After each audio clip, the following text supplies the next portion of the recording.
Hi, everyone. Welcome back to Love, Sex, and Magic with me, your host, Mel Wells. And today I am joined by a beautiful guest friend of mine, Amanda Bucci. Amanda is one of the top online business coaches and mentors for service providers who are utilizing social media platforms to launch, grow, and scale their businesses. Amanda is equal parts teacher, creator, coach, and entrepreneur, which means she's well known for her informative, relatable, inspiring, and actionable Instagram posts, podcasts, and articles. With well over 550,000 Instagram followers, 25 million YouTube channel views, and 5 million podcast downloads, Amanda's teachings have impacted the lives of those who have grown up in the age of social media. Her mission is to not only help people build the business of their dreams, but to be authentically themselves while doing it. So in this conversation, we talk all about business and leadership. We talk about energy work, psychology when it comes to growing and scaling your business, the inner work needed to be done for you to really be happy and fulfilled with growing and scaling a large company, especially in the personal development and entrepreneurial coaching space. And yeah, we also talk about sharing online, what that balance is. And yeah, I think you're going to really enjoy this episode, especially if you are an online entrepreneur, which I know many of you are. So let's do it. Cool.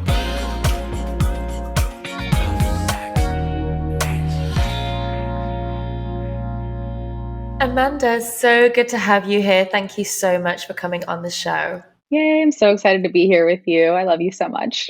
I love you too. We've been connected in the online space for many years now, and I've just always admired the way you go about everything, the way you share yourself online, the way you coach others in their business, and just how you really show up just so authentically and well balanced. So yeah, thank you. I really want to speak into that today because I think there was a time in your career I noticed you went from being very like business strategy, like that way inclined, to then shifting into a much more energetic, spiritual, psychology focused approach. So I'd love if you could share like what that shift was like for you, because you grew a very successful business without using any of that in the first place, right?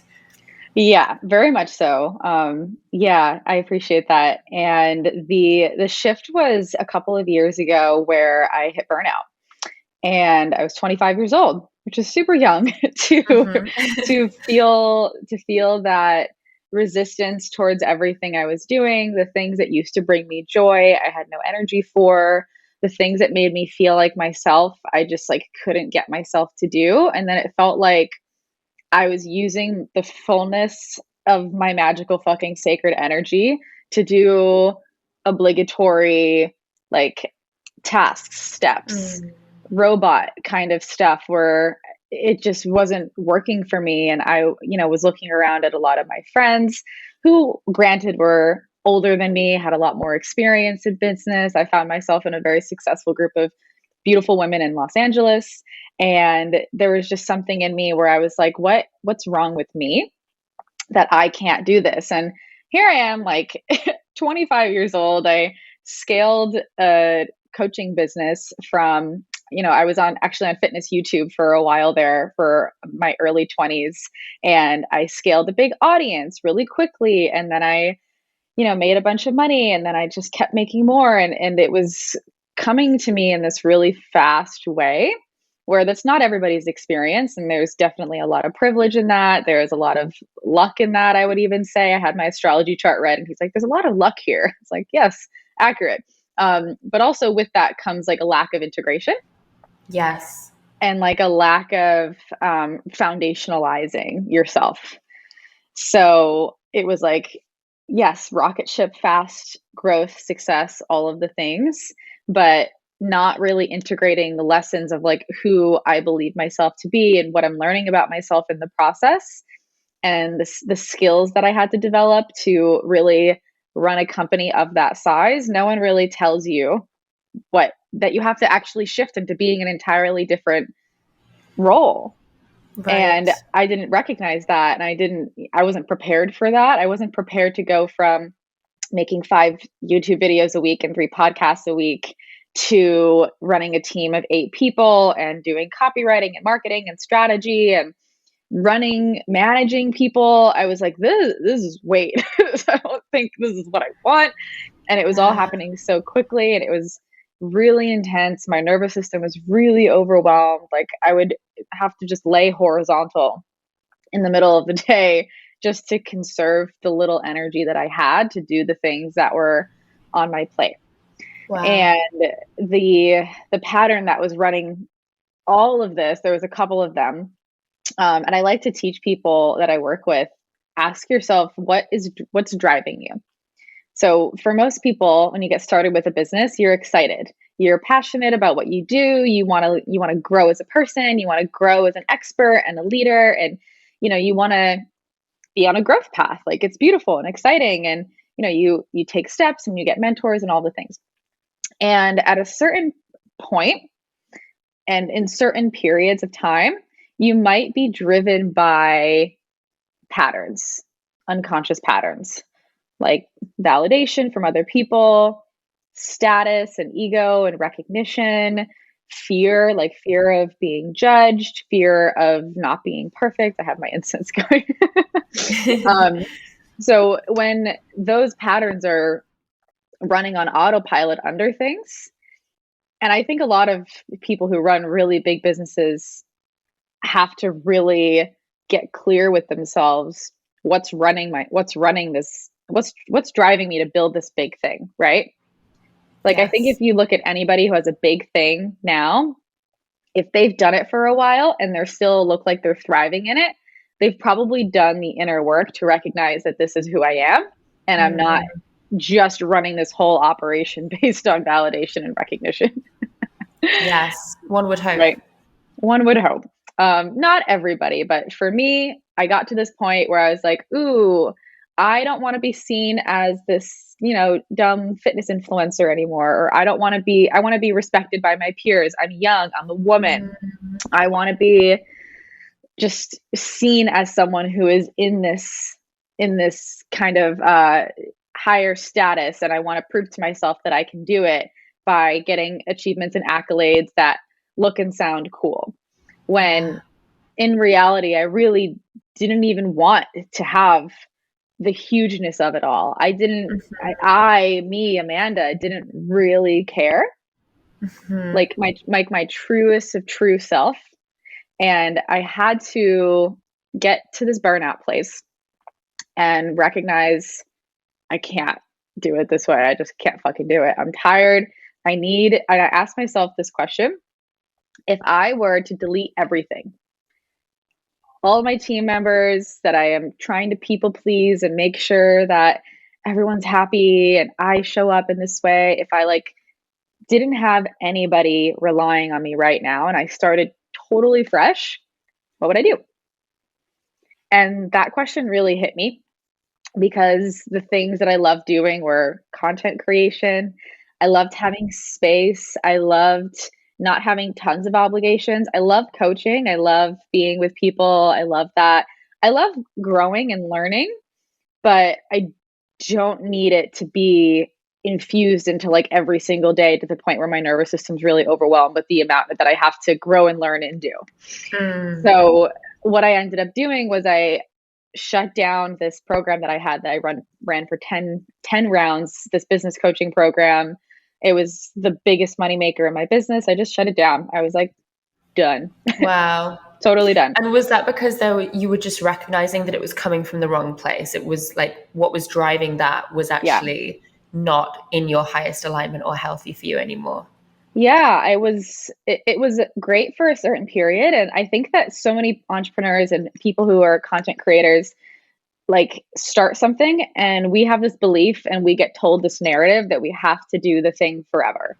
We're like, okay, we have to pick the one thing and scale that, or we have to double down on this thing and make it really, really good. And we're still fucking learning about ourselves, to be completely honest. We're always learning about ourselves. And I think that level, kind of like telling a 17-year-old you have to pick what career you're going to do for the rest of your life, I think that's honestly fucking ridiculous. Yeah, that's true. Ridiculous. Same thing with people in their 20s, 30s, even 40s. And we spend so much time learning about ourselves throughout our entire lives that for most people, starting an offer, running it, getting what you need to get out of it with your own growth, your development of your expertise, your, financial gain, the service that you provide for people. I think that we should look at everything that we're doing at every single step and like check in with ourselves. Is this still right for me? Is this still right for me? Is this still right for me? Yeah. And if it's not, it's totally allowed to let it go and start the next thing. But Mm. that's like an um ego death. Hundred You're percent. yeah. 100%. I love everything you've just shared. And, some of the clients that I work with, I think I hear a lot. They want to pivot. They're feeling like there's another area that they want to lean into, or they want to let a part of their business die, but they're afraid because Hmm. of how their audience will respond.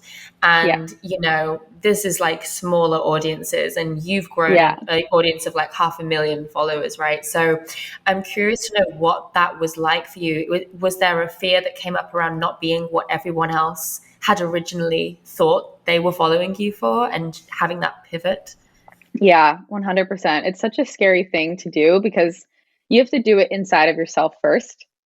Like you Hmm. really have to do your own anyone who's going through that experience is feeling either really clear that there's a next thing on the horizon or is just stuck and they don't know what the next thing is on the horizon, but they're at this plateau stage where the thing that they're doing isn't working anymore.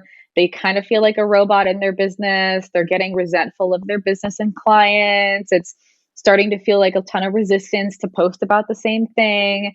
So you might have an awareness of what you want to do next, or you might not. And I've made two big pivots in my 7 or 8 years on the internet. And the first one was definitely more difficult because I had been making YouTube videos that were like, I always talk about like time economy with content. So when you're listening to a podcast, someone's literally spending an hour with you and they're listening to your voice. And if you have video, they're watching your face. So like right now, people are spending 40 to 50 minutes with us. And like that's a lot of time that they get to be impacted by us. Same thing with YouTube. I have 450 YouTube videos on my channel and 25 million views. People would watch my videos every morning at 6 a.m. Pacific Standard Time. I would post my videos and it would be vlog style. So it'd be very intimate and very personal, and less, there would be talking head and education videos, but it would be super intimate. So people would spend like 2 or 3 hours a week with me sometimes, in the comment section. That's like a lot of time and a lot of intimacy. And I was very young and that's pretty much all I did. And my business was brand deals and fitness coaching. And it was easy at the time. And that's not going to be the model for everybody. But with that, it was like people got so ingrained in my life and what I was doing and the fitness goals I had and what my body looked like at any given moment and what clothes I was wearing and whether or not I had socks on the floor in my apartment. And Wow. yeah, it was really intense in terms of like intimacy with audience. So Mm. with that, I had this question. I think I was 23. I was like, am I going to make videos about my life forever? I don't know. Mm. Maybe. I wasn't on like a personal development journey yet. I was just doing my fitness journey, which is kind of a personal development journey. So there was a point where I was like, I think I'm actually so tired of talking about my body and talking about my fitness goals, and I wanted to just be normal. Like I wanted to just kind of be done with the goals and be done with Yeah. having a focus, I wanted to just eat normal and not talk about it. Yeah.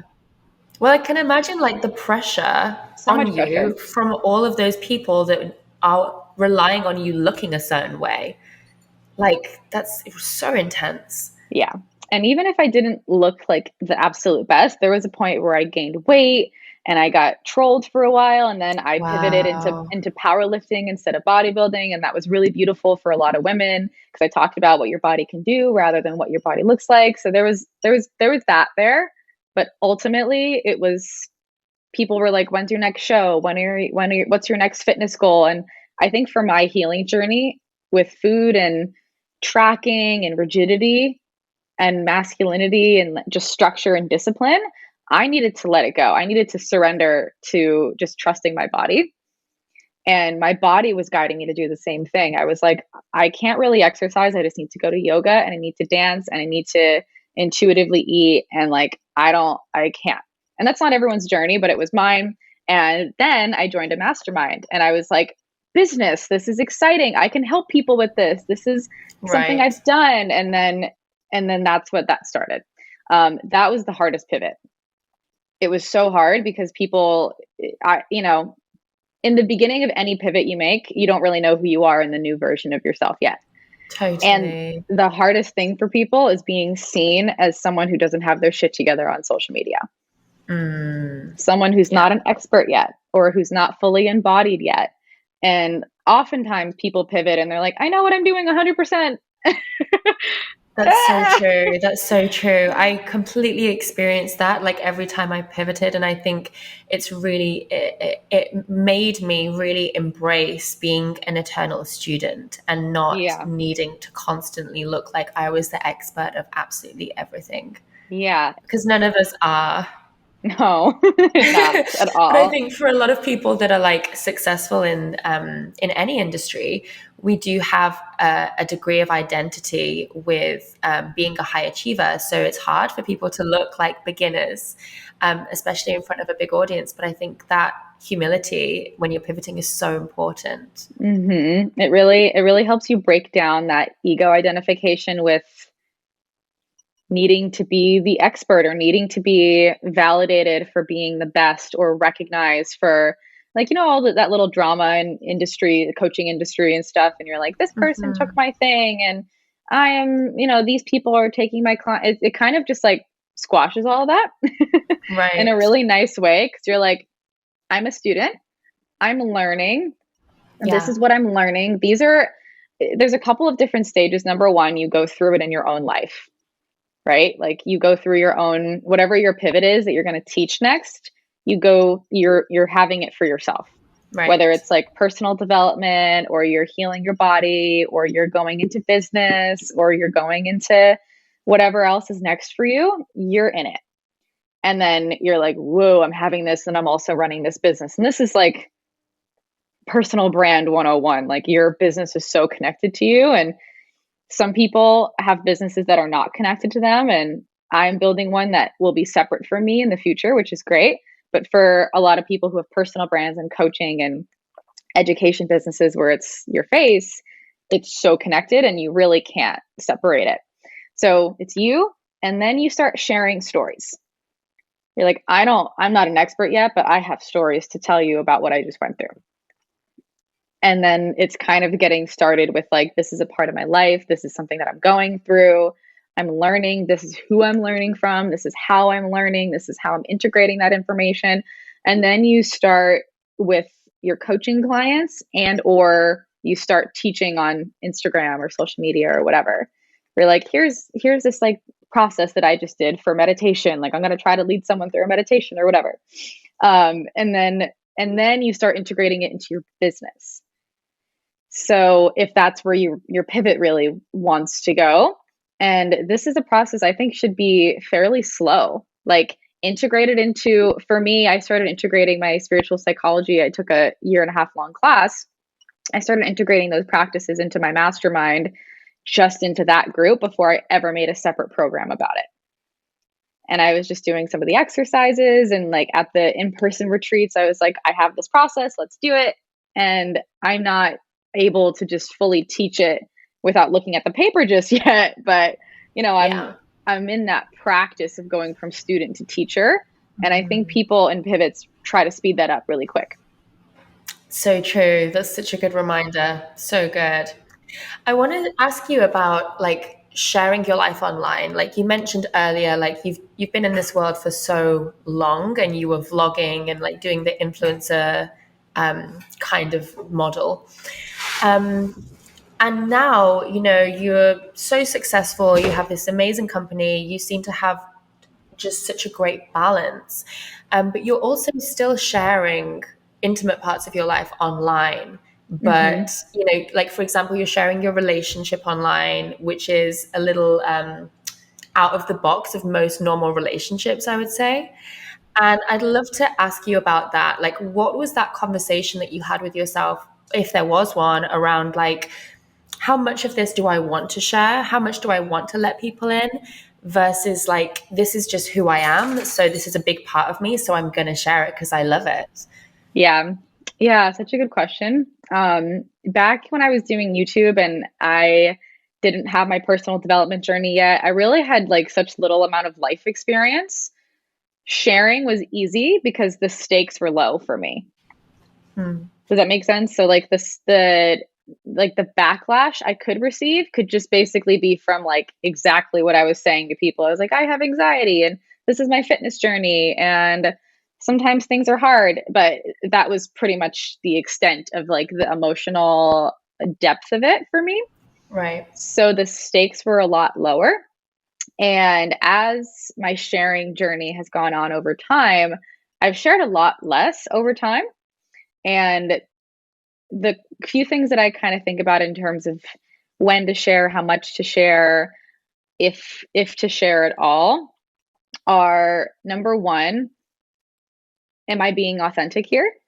So sometimes, like for me, I know that part of my spiritual journey and the gift that I'm here to share is to share, because that's simply a part of what I've, and we've talked about this, like sharing authentically about you, what you're experiencing is your spiritual teacher process, truly. Right. And that's not true for every single person, but it's true for you and I know that's true. Yeah. And it's also a part of the healing journey for me to eventually share things that have really like shifted me as a human being. When to share and in what context to share has become different over time.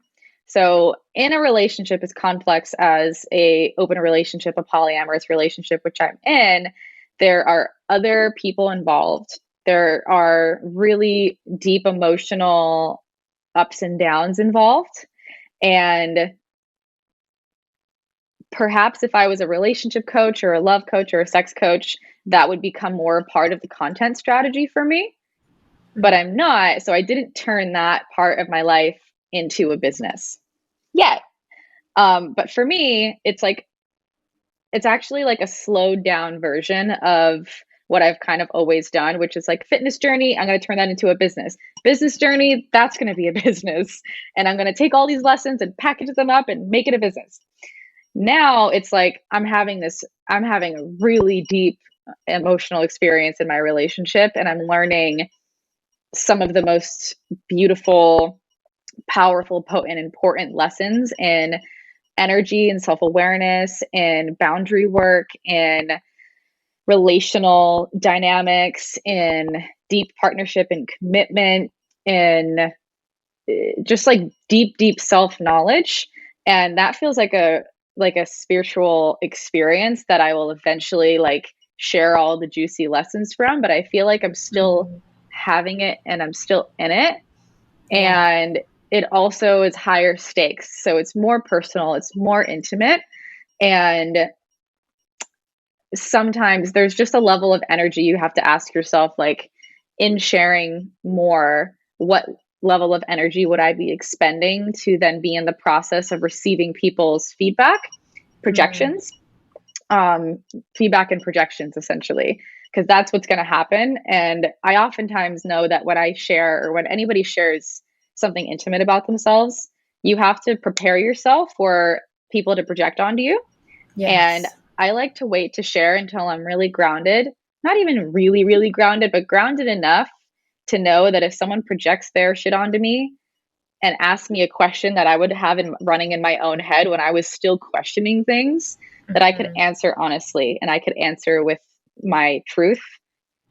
So Yeah. I don't get swayed. So that's kind of my gauge for like how much I share and when I share and how. I love that. That's such a detailed explanation for it. And I feel like I have a similar process. It's like quite a fast process of like, am I in like just as like a check in with yourself. Like, does this feel embodied and integrated yet? And am I in a position to be able to take on everyone else's stories and opinions and advice, unsolicited advice, and all of this kind of thing? Yes, I love that. So I'd love to hear more about the entrepreneurial archetypes. I love this thing that you've created. I'm, as you know, like huge fan of archetype work, and I love that you've created an archetypal system for the entrepreneurs in our space. So can you share more about like how this came to be for you and how it works? Yeah. Yeah, it came from that same story in the beginning with the burnout and feeling like other people were able to be successful in different things, and I kept hitting these blockages for myself in business scaling. And I remember, being close with Natalie and Danielle from Boss Babe. I was like, how can they do this Like, I don't understand how they have the energy. I'm like, Natalie's a Virgo and she's an entrepreneur archetype, and Danielle is entrepreneur archetype. I think they're both Virgos. I forget. No, Capricorn, Virgo, I something feel like like that. Capricorn. I feel like one of them is a Yeah. Capricorn. Yeah. Yeah. And I'm a Cancer and I'm a projector and I am a creator coach archetype, and I'll talk about what they mean. And I'm like, oh, I am like so much more slow and fluid, and I really need space, and I like intimacy with my clients and my business, and having a scaled system and a scaled operation that requires me to be the manager and the entrepreneur archetype, which we have actually changed it from entrepreneur to architect, but I'll talk about that in a sec. um, is not going to work for me. It's just not the way that my system and my body is set up. So something that I love, and same thing with you with archetype work, is really understanding how your energetic system is set up. And our systems, our personalities have both this kind of like nature, this is just what it is, and this is like how you're kind of made up as a human being, that's more static. And we also have so much flexibility, and we have so much like, we can go into seasons of different archetypes, and we can grow into different ones that we never had before. And personality, there's a book by Benjamin Hardy called Personality Isn't Permanent. And I love that because it's so accurate, that it's so fluid, and we can really grow into different versions of ourselves over time. I used to identify my personality as a people pleaser, as an introvert, and I would need a lot of alone time. And I do believe my system is made up that way. And like my deep, like interwoven of the fabric of my being, core personality traits are of that same essence. But I do believe that we can transcend the like shadowy aspects of those traits, and we can transcend them into more supportive and healthy versions of those. So for example, I used to need a lot of alone time. I used to be really introverted. Going to parties, I was just like, ugh, I can't stay out past 2. I can't be around tons of people. I'm really sensitive. My energy is really sensitive. And now I can be out super late. I can party. I can have all the fun as long as I'm in the right environment with the right people, and I do my energy practices, and like I got myself, rather Mm, than just letting my system be open to everybody and everything and then shutting down. mm. So we can shift and change. So with the archetypes, I recognized that I had been playing so many different roles, and I was watching all my friends play all these different roles. Like Alyssa Nobrega, Yeah. she has a coaching certification, and she's like, I love coaching. Coaching is my thing. It's just going to be my thing forever. I'm a coach. Like, I'm master coach, her coach. And I was like, oh, okay. Like, she wants to run masterminds, and like she wants to infuse coaching into her live events. She wants to coach people live. Like, coaching is her strategy for pretty much everything, to get for her, to her marketing, to her actual business model. And I was like, huh, that's so interesting. Some people have products and like clothing lines, and like that's obviously a different energy, right? It's not people based, it's product based, it's creative, it's Mm, entrepreneurial. So I just started paying attention to like, what are all the energies that we're playing with here. And I also used to hate speaking on stages and doing just like creating talks. And I was like, why do all my friends like doing talks? I don't like doing talks. Am I something wrong with me? Like, maybe I'm just not Oh, good at it. I was like, should I hire a bless speaking you. coach? I know. And I was like, should I hire a speaking coach? And then I recognized that it's a level of skill in the teacher archetype that if that's like something that really drives you, you love being in that teacher archetype, you're going to want to develop your skills in that space. You're going to want to hire a speaking coach. You're going to want to spend time on like your signature talks and make talks a big part of your business model, right? And I was like, oh, that's just, I don't have to. Like, I don't have to do that. I can just double down on the things that I'm really good at, curate my entire business model and structure, my team, my offers, my marketing strategy, the way that I go about doing things, the way that I run my programs. I can actually curate all of it around who I am. Mm-hmm.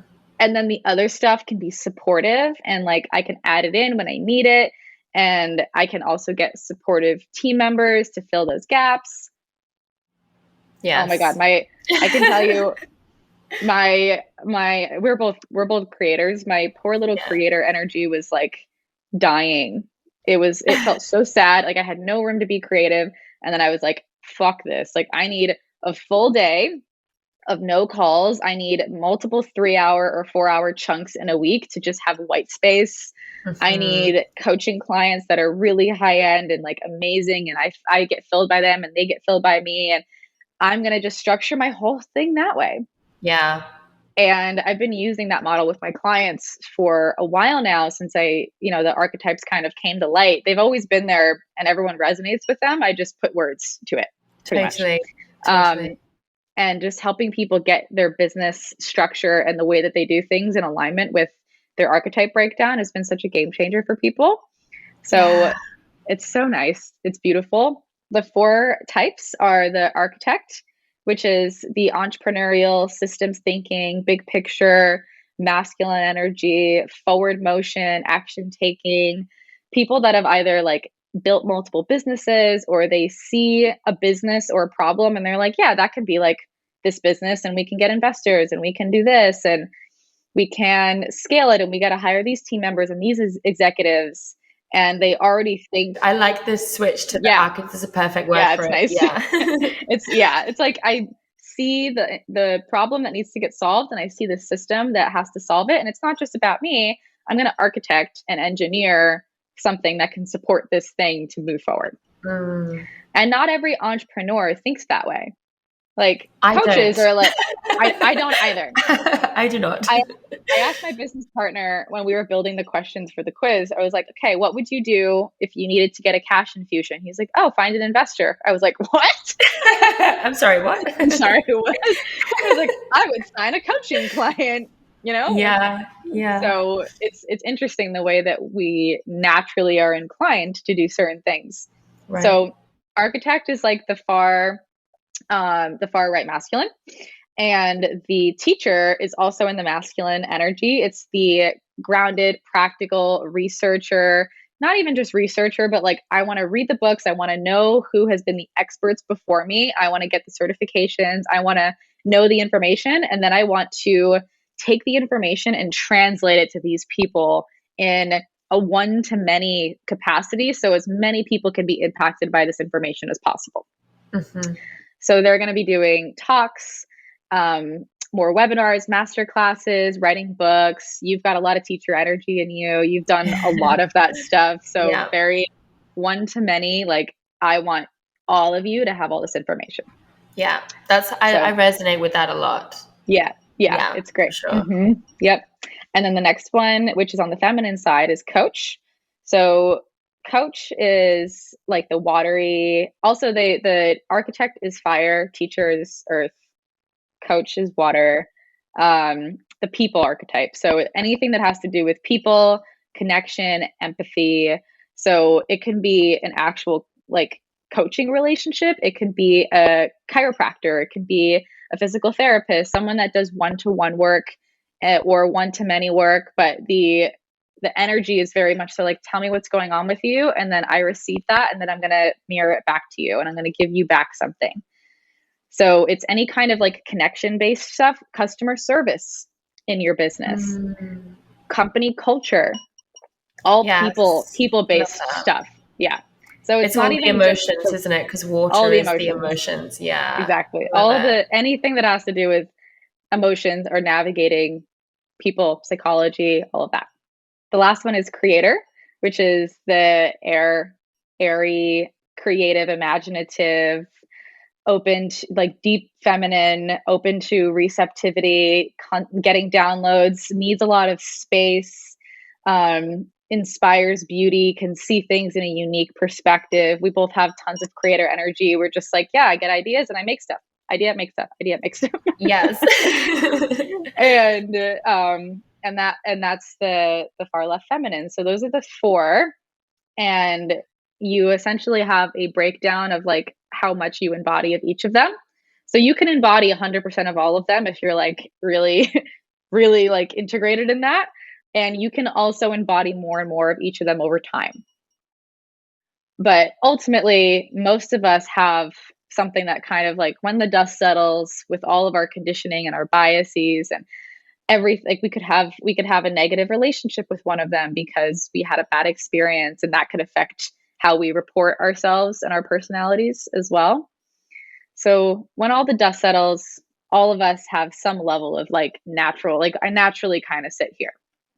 Yeah, I find it so interesting as well because this system for me, like when I hear you share about this and how it syncs up with all the different elements, I'm like, oh yeah, like that actually syncs up with um my astrology chart, my Ayurvedic um profile, because I'm double air, Aquarius, and I'm very much in the creator. That is 100% me. Um, and then teacher, I think when I've done the test on your website before, sometimes I'm teacher second and sometimes I'm coach second. But I think if I'm truthful, like if I think probably teacher is more like my natural second place rather than coach. And what's interesting about that is that's the earth, right? And I have a ton of earth in my astrology chart. Yeah, lots of Capricorn. 100%. Yeah, Yeah, I love that. And we all have all of them too. right. So It's just it's the like other ones need like a little more pruning, effort. a Yeah. little more effort. Pruning. You have to like reach for it a little bit more. You're like, ooh, Right. that's not as so like teacher for me, I'm like, I've spent the last, and you can integrate, you can learn. I've spent the last year and a half really like enhancing my own teacher archetype by making really good resources for my clients, by creating really awesome documents and like organizing my information, and book writing is organizing information as well. So it just like you can totally do it. The way that I recommend it is like you don't set your whole business model up by the things that are lower, Yeah. and And you get that's team all. team members in to help People. as well. Yeah, you get Yeah. support. So yeah, so for the your astrology chart, for example, you have all of them. They're all there. You probably have a lot more of one or two than the other. Same thing with the entrepreneur archetypes. It's really just like what's your most natural energetic makeup, and then which ones do you have to kind of like reach for, but those are also the ones that are going to help you grow the most. So it's not to say that if you have entrepreneur or architect really low that you just ignore it and you're like, I don't need that. Everybody needs all of them in a business, like you really truly do. And it's really just about like, okay, how do I set my thing up so I am filling my energy cup as much as possible by minimizing energy leaks and doing things that enliven me as much as possible. Mm, Yeah. beautiful. Oh, this is so Mm, juicy. And I feel like this is such a topic that is not spoken about enough. Like what you've created here is so yeah. unique. And so it's Hmm. such a thing that like everyone can Yeah. access and utilize. And it's just such powerful Yeah. tools for every entrepreneur. Yeah, it's so nice. We have a membership coming out really soon, which is really exciting. We've been working on it for a while. There's resources and content and groups based on your archetype breakdown. And Wow. yeah, it'll be really nice just helping people live more authentically and easily and less in resistance and burnout and hustle culture. So, Mm. I love that. That's so needed. Amanda, what is something that you are loving in your life right now? Just something that you're loving. I'm loving, I just moved to Austin, so I love it. I love it here. I have a lot of really great community here. And I remember when my partner John and I started dating and we started living together, we were like, we want to build community around us and we want to have people that are friends with both of us because we're very different. So we're like, how are we going to like blend people that blend between the two of us and in a way that like feels really nourishing? And we've really found that here. So it feels like Oh. there's so many things to do and I love exploring the city and I love the energy here. So I've just been loving that, loving friendships and loving relationships. I love that. And it seems like Austin really loves you back. Yeah, it does. Miami loves you. Great. Oh, thank you, honey. What is something that turns you on? Ooh, something that turns me on. I love a good set and setting. Like I love a sexy environment. Yeah, I'm very sensual in that way. My energetic blueprint. Do you know energetic blueprint? Miss Jaya's. Yes. Mine's energetic and sensual. Wait, I think mine's energetic and sensual. No, mine's energetic first for sure. I can't Same. remember the And second then one. sensual. Yeah. Great. Yeah, I love a beautiful environment with like red lights and incense and music. And I love people that are just like in their authentic energy and they're showing up in that confidence in themselves and groundedness within themselves. It's really beautiful. I love that. I love that. And when was the last time you experienced magic? The other night. So nice. Yeah, the other night. I remember I was out with a friend and she did like this little thing to me with her hands and it just like totally moved a lot of energy for me and it was really nice. And I was like, oh, magic. I love magic. I love that. Energy work is for Yeah. sure magic. Hmm. Beautiful. Well, Amanda, thank you so much. This has been so delightful as always. Yay. Where can everyone Thank you, come and Boo. find you and get more of your wisdom and your knowledge and your magic? Yeah, thanks, Boo. Amanda Bucci on Instagram and then entrepreneurialarchetype.com if you want to take the quiz. Well, thank you so much, love. It's been an Yeah. absolute pleasure having you. Thank you. It's been so nice to be with you. Okay, loves, hope you got so many takeaways from that episode. If you did, please do share online, subscribe to the channel, of course, and leave us a beautiful review so that we can reach more souls just like yourself and grow the podcast as much as we possibly can. Thank you so much for tuning in, and I hope that your next week is filled with love, sex, and magic.